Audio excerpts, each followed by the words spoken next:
Okay, I don't know how much of our education system is based on. We like to see you make these mistakes first before we say that you're okay because there's a potential that you might be way better than we are. I'm willing to bet that it's not just me and anything that verges on being sort of paranoid or something. I think it's gotten to the point now we got a generation that's really dangerously close to squandering what it gained by winning World War II. Some people might have thought, well, that actually by somewhere around 1989, I came to the conclusion that that's what they were doing as far as I was concerned, whether they meant to do it on purpose or not. Somewhere after the election of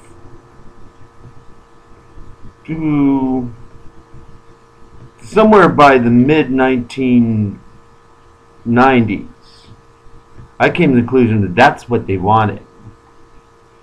That they actually maybe had this hyper bizarre sort of like death wish that they were the good guys, the greatest generation, but only the good die young, and so if you didn't have the decency to kick during D-Day, well, it's too bad, but now they're going to, it's suicide by Lexus, purchase of the Lexus automobile. It's already polluting when it comes right off the radioactive.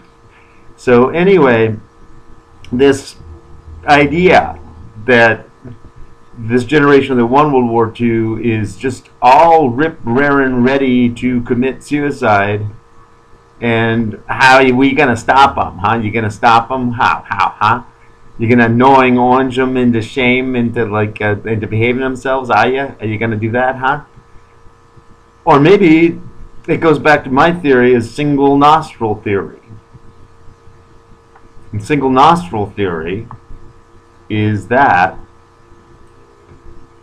all kinds of different bad guys started poisoning the cocaine supply.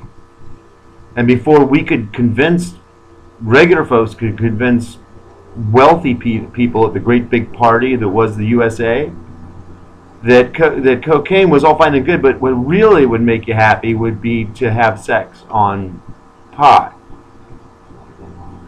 So we got a jersey that's polka dot. It's hill climbing. Okay, so the idea is single nostril theory. Put crystals, like early radios were crystals, and now we get into the location. So the early radios were crystals, and somehow those crystals in the great big blue sky, okay, crystals and chemtrails. Well, man, baby, down in the 70s, man, everybody had crystals and chemtrails, like right between their eyes. Okay, so location, location, location. So if they wanted to be purple rain, well, then the rain could be purple. Yeah, we can do that. You know, get you some purple rain going there. It's like location, location, location.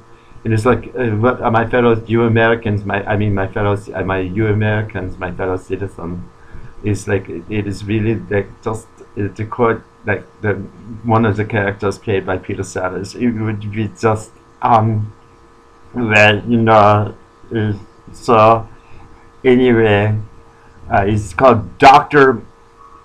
Like I'm experiencing a little location on this side right now. Dr. Strangelove, in which it's a really dinosaur movie, which is a kind of a, if you just put like the doomsday machine being attached to our neural systems, then Dr. Strangelove would say, well, what we could do is we could cause everyone to be so like bored about things that are really good for the individual, and then